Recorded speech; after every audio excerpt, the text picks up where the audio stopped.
You know, the Vietnamese coffee, it's a different type of coffee bean. So most coffee is Arabica, but this is Robusta beans. So it's a different type of flavor. It's a lot more intense, which is probably why it's not as popular. Who branded Robusta? A hell of a name. I don't know, but it is That's Robusta. all-time great branding is like, I don't know, it's more robust. Let's call it Robusta.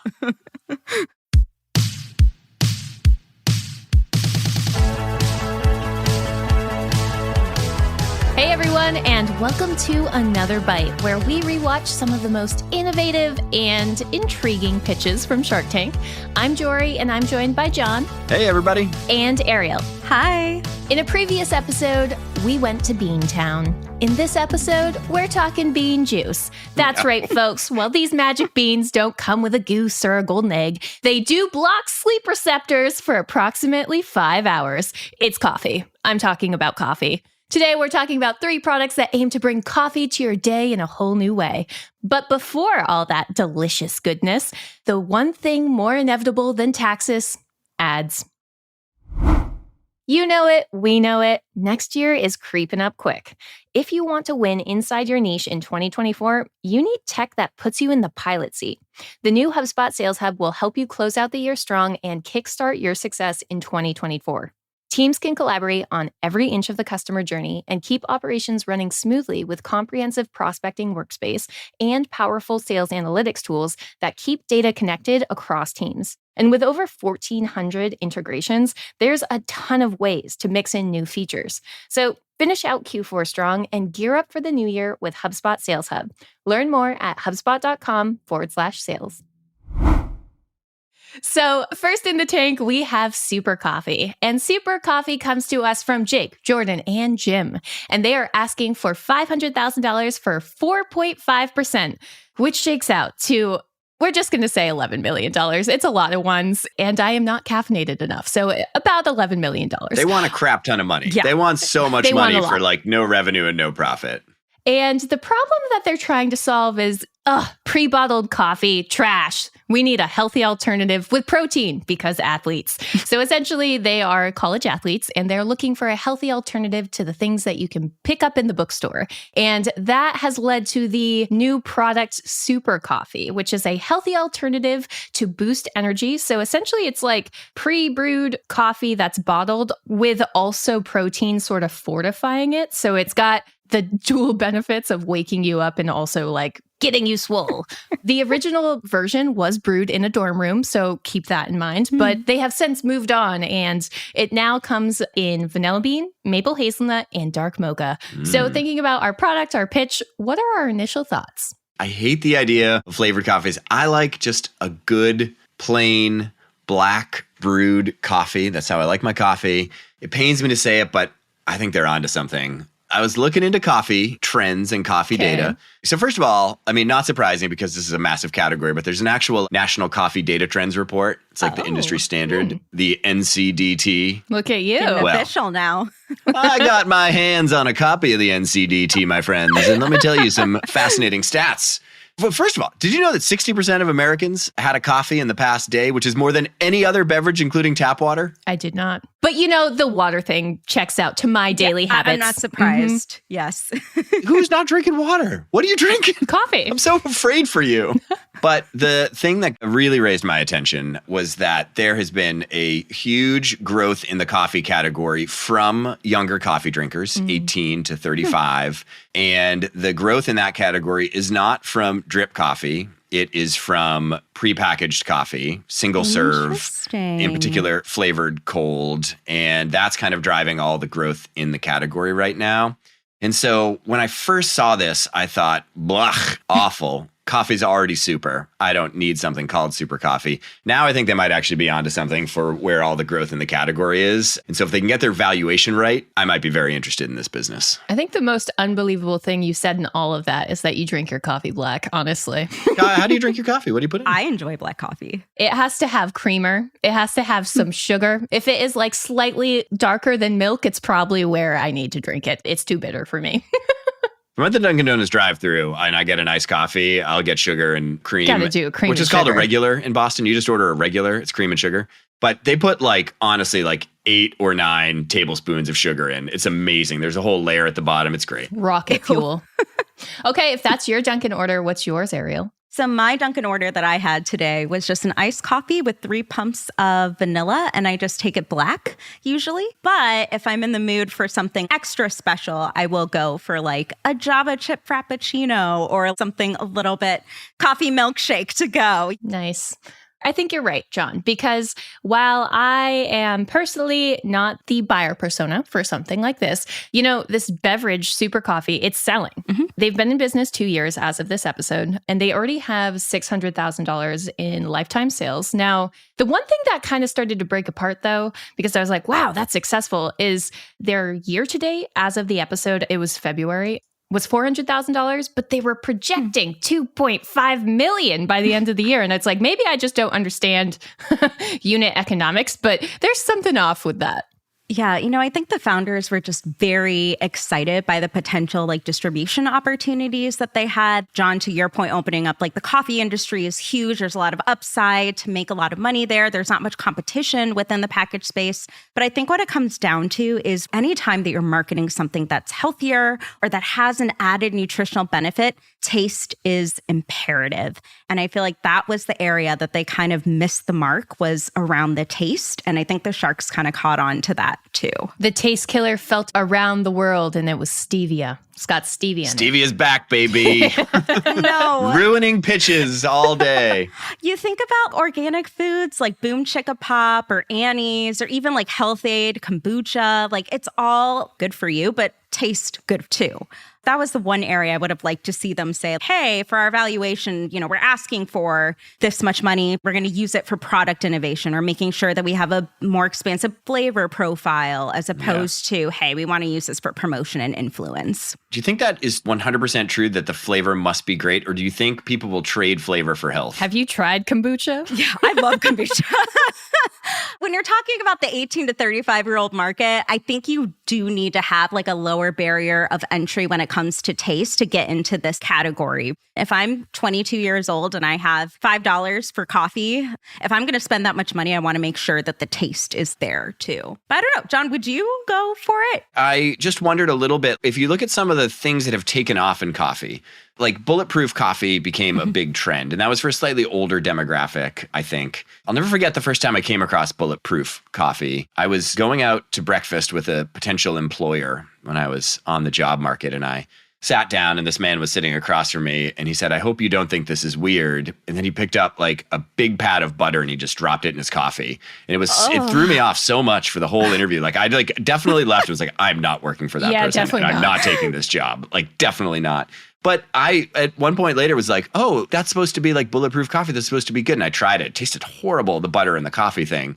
But I was I guess people are maybe willing to trade that off, the flavor for performance enhancements, potentially. So I don't know. Maybe they get a little bit of wiggle room on that. I don't know. Was it a Paula Deen amount of butter, or was it a little bit of butter that he was scooping in? We were at a fancy restaurant. It's a round disc of butter. And he scooped the whole disc right on in his hot coffee. And I couldn't understand a single question he asked me. I couldn't understand a word he said after that. What is the functionality of the butter? Well, it's supposed to do things to enhance your mental performance because the lipids, you get those lipids running through your dome. Apparently that's a performance enhancer.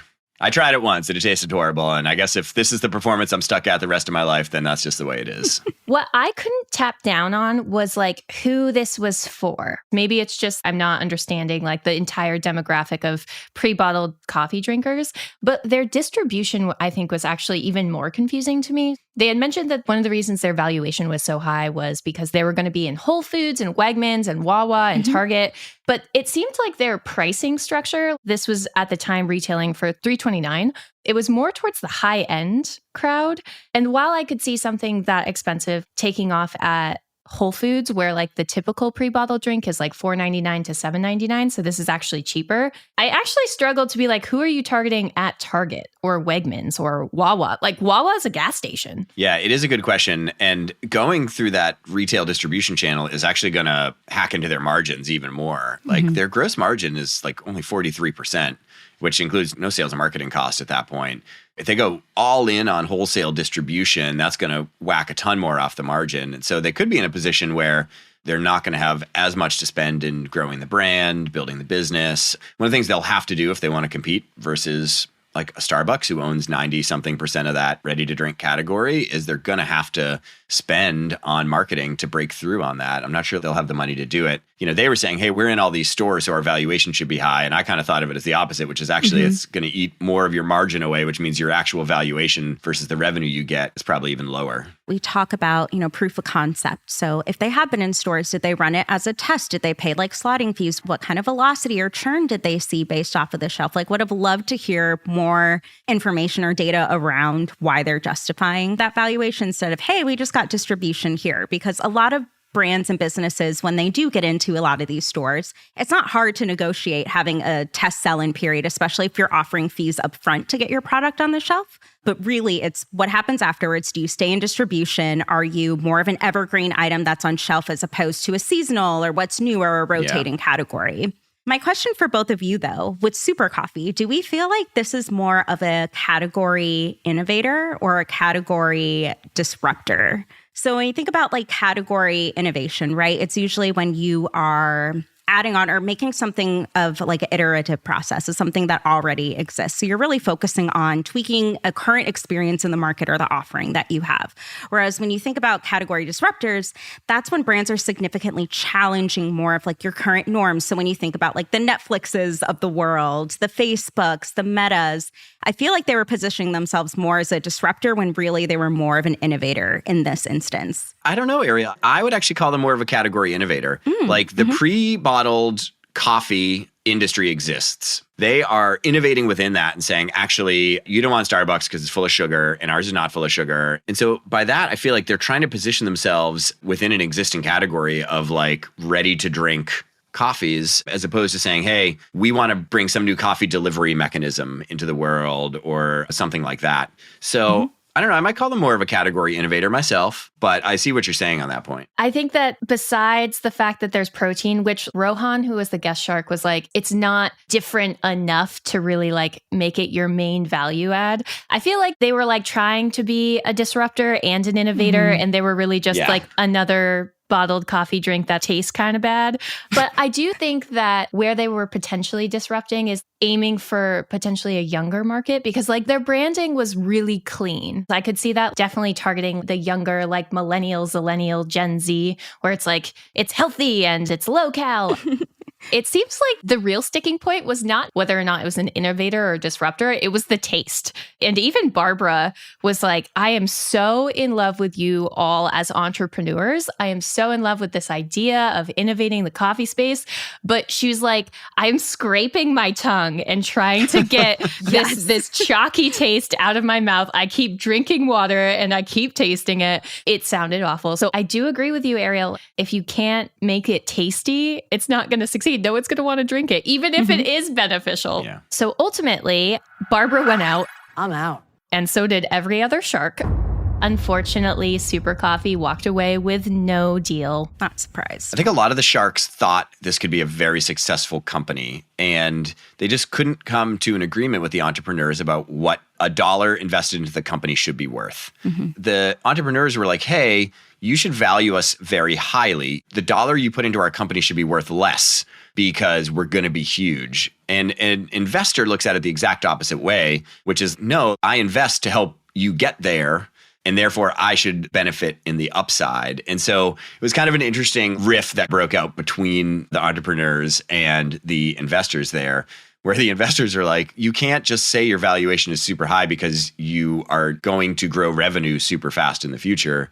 You have a bunch of revenue. We apply a valuation technique against that, and you're worth what you're worth. And even if we like give you a little bit of a bump because we think you're going to be more successful, it still doesn't justify saying like, hey, you should value us as though we have $5 or $6 million in revenue, which they just don't. Well, bit of a company update. Despite the fact that they had no deal, currently you can actually get Super Coffee in 40% of US retailers, which makes them the third largest manufacturer of bottled coffee behind Dunkin' and Starbucks. What? So, yep, they are a massive coffee company now. They've had celebrity investments from Jennifer Lopez, In 2022, they announced that their new spokesperson was the one, the only Vanilla Ice for their Vanilla Ice Latte, amazing. which is hilarious. For 18 to 35-year-olds, though, do they know who Vanilla Ice is? It's retro. In 2022, their revenue came in at $124 million. So they are doing very well post Shark Tank. That's awesome.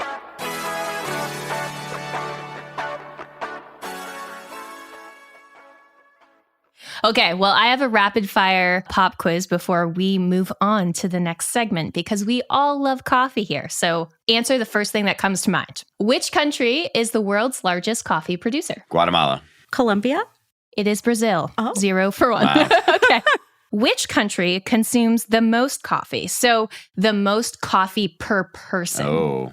Little population that's- normalization here. Ooh. So which country consumes the most coffee? It's going to surprise you. Spain. That's a good guess. France. Finland. Oh, the I know. Finns. The It's Finnish. cold. It's very cold there. That makes sense, I guess. They need to stay warm. Final question. Which country is the largest importer of coffee? United States. Canada. Has to be. It is the US. Yes. Amazing. Thank you for doing that with me. Next in the tank, we have Brümachen. And Brümachen is the freshest coffee on the go. And it comes to us from founder Kiku and Ross Smith. Ross is a social media influencer, while Kiku is the founder. Kiku and Ross are asking for $1 million for a 10% stake in their company, which is a $10 million valuation. And their product is Brümachen. It is a single-serve portable brewer that makes a hot cup of coffee in just 5 minutes, so no more waiting through drive-thrus. It looks like, in their demo video that it's plugged into like a cigarette jack, but I'm sure it comes with many different plugs. Another value add is that their single-serve coffee pods are biodegradable, so unlike other popular options, in 180 days, these little cups will go away because they're made of sugarcane and tree fibers. So thinking about our product and thinking about our pitch, initial thoughts of Brümachen. It's essentially a single serve Keurig on the go. Yes. I was very surprised at the pitch. At the beginning, when Ross kind of pops out of the paper coffee cups, I was like, was he waiting there for an hour to just kind of pop out and be like, this is me, this is my personality? Commitment. Like, I think it started off fun.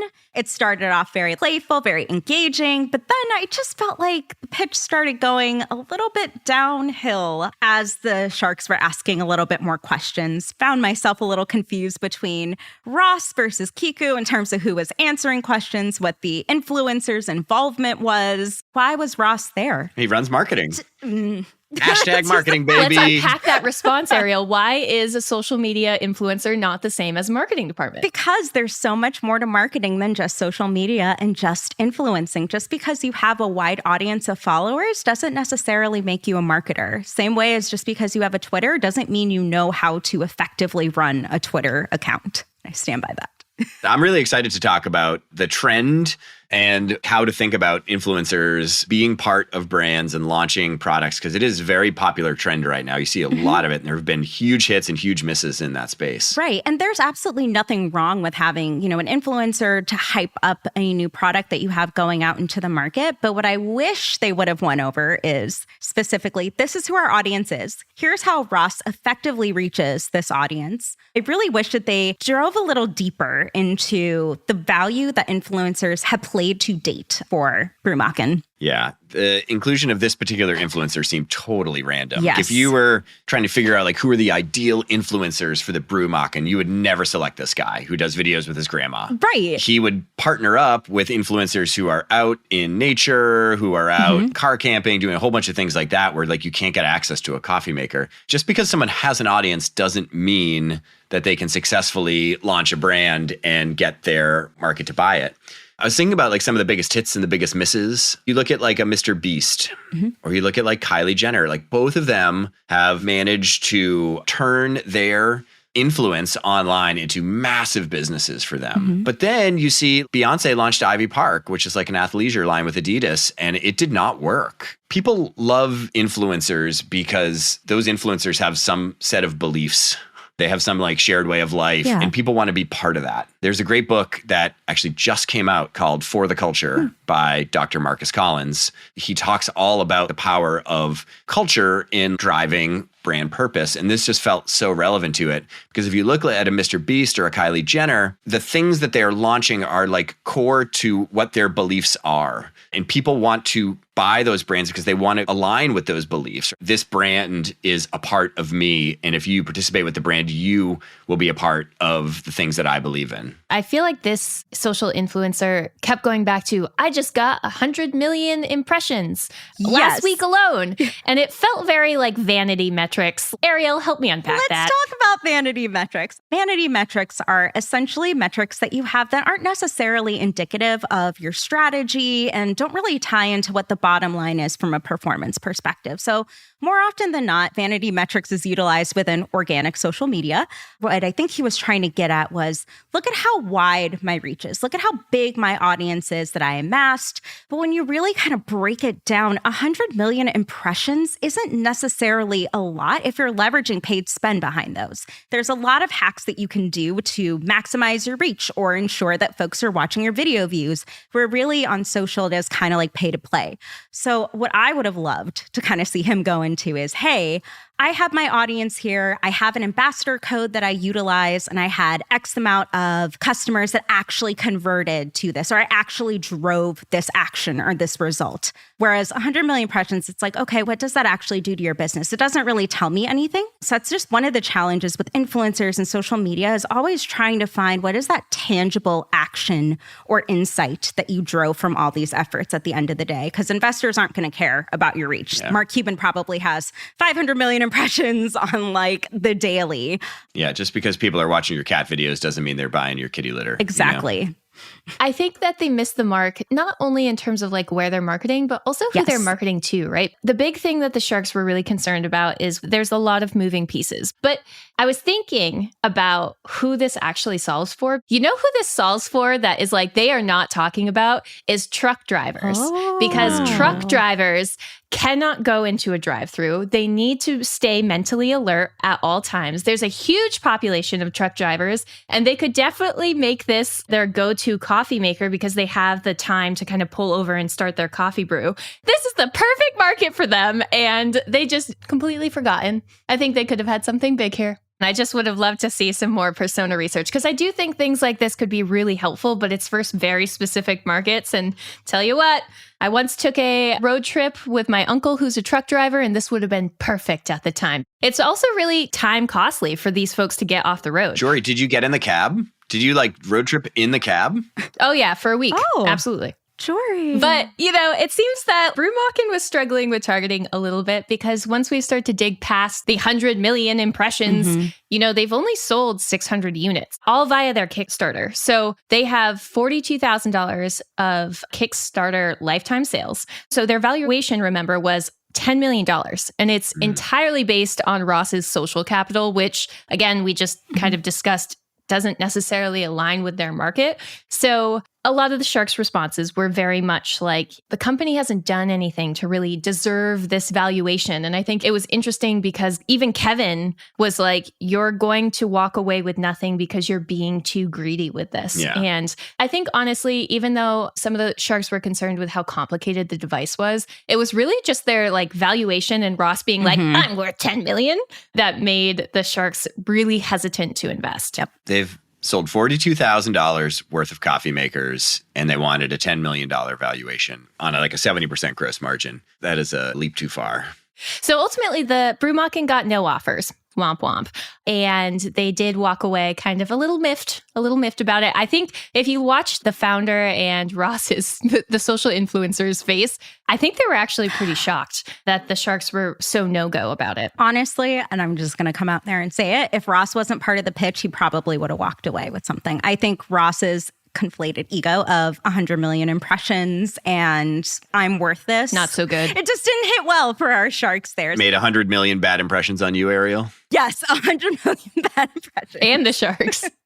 So ultimately, I have to ask, do you think that Brümachen's still a company? No. I could see it being a company if the founder renamed it and maybe found a different influencer partner. And made it an entirely different product and got a new marketing team and changed basically everything. Okay, well.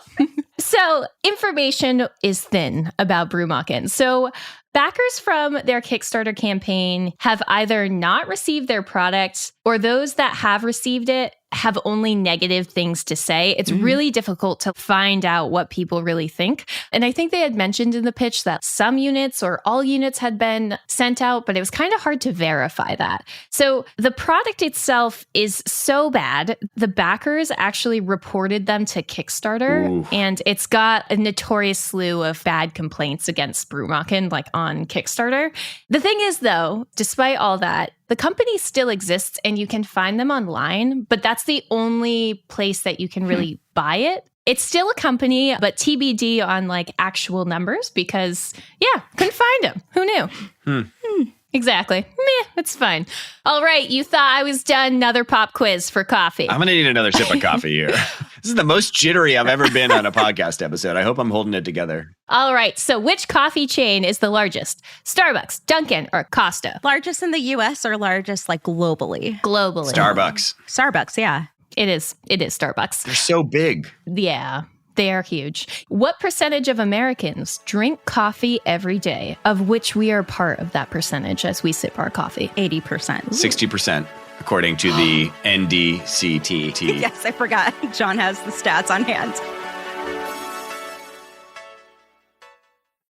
All right. Well, next and last in the tank, we have Copper Cow Coffee. And this comes to us from Debbie. And she is asking for $600,000 for 4% in her company, which is a $15 million valuation.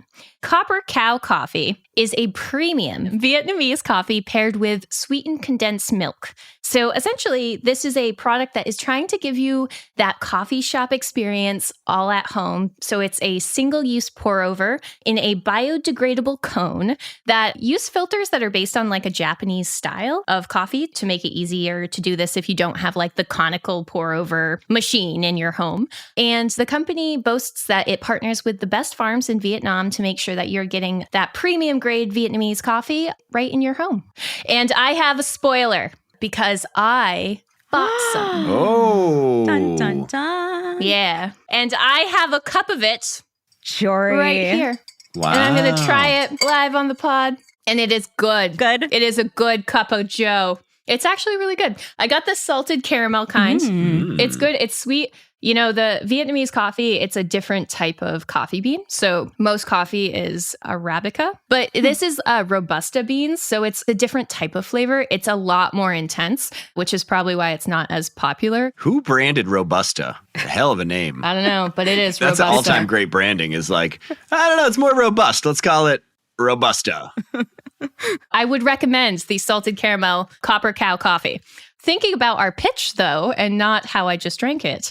Thoughts of Copper Cow coffee? I think she nailed it. The coffee shop experience at home. It's simple. It's straightforward. My only gripe with it is actually the packaging. Really? Yeah, it just seems very bland and basic. It doesn't really talk anything about what the value adds are from like a recyclable perspective.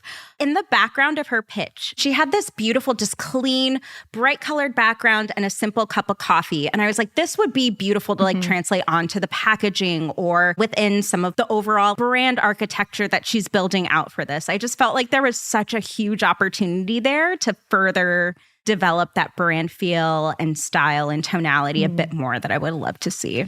So I will say, though, I kind of disagree with you, Ariel, because I actually have tried this before. This is not my first time trying Copper Cow coffee. And I am a bit of a coffee enthusiast. I will try anything. I have 5 different coffee machines in my house. I have 2 coffee subscriptions, and I'm a consistent buyer of coffee, right? So you come to my house, it is a coffee experience because you can get anything. Anyway, it was actually the packaging that made me buy it because I was like, it's so fun. It's got metallic cows on it. It's Vietnamese coffee, which is also really hard to find. I do think that actually maybe that's what is the value add. It doesn't matter what the packaging looked like. It was it's so hard to find this not at a coffee shop. And so it could be in a white box that just said Vietnamese pour over, and I probably would have bought it. And the fact that you get single serve condensed milk, because you buy condensed milk, it's in a can, right? And you open it once for one thing of coffee? No way. Single serve condensed milk creamer? Nowhere can you find that besides this. So I don't know if the packaging is such a detriment if people are looking for Vietnamese coffee. My problem with that, Jorie, is you have to pick it up and read it to see that. Like, it's not clearly upfront. This is Vietnamese coffee. This is the condensed milk. If it's like on these the are shelf. all the steps we're reducing in that process for you, reducing the friction so you can have this at home. She's sold a lot of this. I'll tell you that. She's on to something. I think she's in total sold like $4 million worth of pour over coffee. That's a lot of pour over coffee to sell. This isn't a huge price point item. She's selling it for like $15 for 5 servings. People clearly like this. Would love to know what the repeat purchase rates are, you know, as like the marketer, like the, you know, person valuing the business. Like that's actually the thing you want to know is, are people purchasing this again and again and again? But she's got 70% gross margins. She's increasing revenue every year. She's on track to basically do a couple $1 million of revenue this year. So she's got money to spend. She's got momentum with her business. She's got product market fit. You know, I think basically the decision to invest here or not largely just comes down to like valuation and like, can you get a good deal to get in on this? The fact that 80% of her sales came from online, which, yes, she could have talked more to like, what is the average churn or repeat buyers that we typically see? I think it's just huge to It's unbelievable. To be able to say, hey, I'm specifically going to go online to purchase this product and go out of the way to do that really shows me that she's positioned herself within buyers' minds of being this beloved brand. I mean, doing $1.5 million of coffee sales online, that's a lot of online coffee sales. People have to really think this is a good product. Right. Well, I did think this through, though. And I was like, well, what year did this episode come out? 2021. Oh, okay. So this is after everything was mostly locked down. You couldn't go really to a coffee shop. So the fact that she's still seeing that success after the pandemic is a little more reassuring that it's not necessarily a temporary boost in like e-commerce sales. Yeah. Maybe it was more of a brand awareness was really helped by the pandemic. And now people know they can buy this online because they couldn't go to the coffee shop. Maybe, but mathematically, this was like a little confusing for me. Yeah. It's not just that she was doing sales really consistently, but it seems like she was continuously like raising money and losing money and raising money and losing money. And Rob mentioned that she kept growing in plateaus. Could you help me unpack that? I mean, it seemed to me as though she would raise a bunch of money and grow a bunch and then kind of flatline and then raise a bunch more and grow some more. The thing that I don't understand is like what she was losing the money on because her gross margin was really high. Was she losing it on COGS and like what it cost to actually buy the product and get it all set up? Was she losing it on marketing? Was it actually like just acquisition costs are super high to get that $2 million or whatever? A bit of a holy war broke out on the show between like, is it okay for an entrepreneur to lose money or not to grow the business? And Damon was like, no, like you can't lose money in a business like this. And Robert was like, you definitely can lose money. I've invested in all sorts of companies that lose money. I feel like tech has established this situation where it is okay to lose a lot of money. And the reason it's okay for tech, in theory, to lose a lot of money in the early days of the company is that the marginal cost for them of serving more people is zero when you build tech, when you build software. And so, okay, cool, you have to do these large expenses, but your like ongoing cost of serving people is almost zero. And so, you know, you can pay that back over time. If she's got a situation with her business where she is just straight up losing money because she can't acquire customers profitably or because she's had to invest in a whole bunch of things that are not going to pay themselves back well, it seems pretty risky to me. So because Lori, I think, was definitely attuned with you, Ariel, where it's like the packaging is confusing. Lori mentioned that when she saw it, she thought the actual cone of pour over coffee would be included, like the single serve coffee cup. The valuation was really confusing and the sharks didn't really understand the demand. Despite that, though, Rob did offer $600,000 for 8%, double the equity that initially the founder was asking for. But ultimately, the founder did make a deal with Robert. So sealed the deal for $600,000 for 8%. He made things move in the right direction. So let's talk about that movement because actually the deal with Robert did fall through. Oh, no. Post Shark Tank. But that's okay because Copper Cow Coffee could not be tipped. This company actually went nationwide in Whole Foods, Walmart, and Sprouts. And since the tank, they have launched 13 new products. Wow. That includes coffee flavors like salted caramel, creamers, and bundles of bestsellers. As of February 2023, their annual revenue is $3 million. So that's really interesting because we actually see a drop in revenue. So they're very much still in business. Drink more coffee and think about it. So we have 3 coffeepreneurs. We have Super Coffee, we have Brümachen, and we have Copper Cow Coffee. Which one gets your golden bite? Should we do the golden bean today? Oh, yeah, golden bean. Yes. The golden bean juice. Golden bean. I'm squeezing my beans into a bean juice for Super Coffee.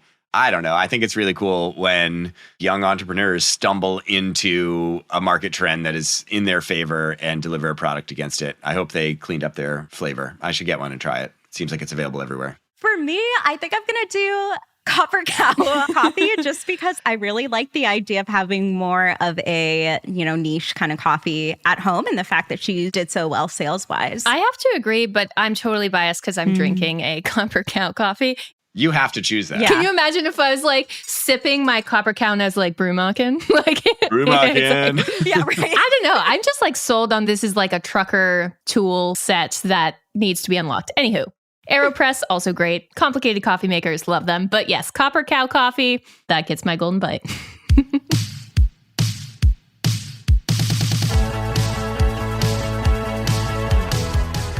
That does it for us this week. I want to thank our Oz behind the curtain, Matthew Brown. Additional support for the show comes from Melanie Romero and Robert Hartwig. And thanks to the HubSpot Podcast Network for keeping the mics on. Subscribe to the show. Tell your family, your friends. That guy you walked by on the street the other day? No, not the one with the cut-off sleeve t-shirt. Ugh. Pass on that first interaction. The other one, the one with the dog. Ugh, a dog. Okay, that's it for me. See you next week for another bite. Oh, and you're my favorite. Don't forget that.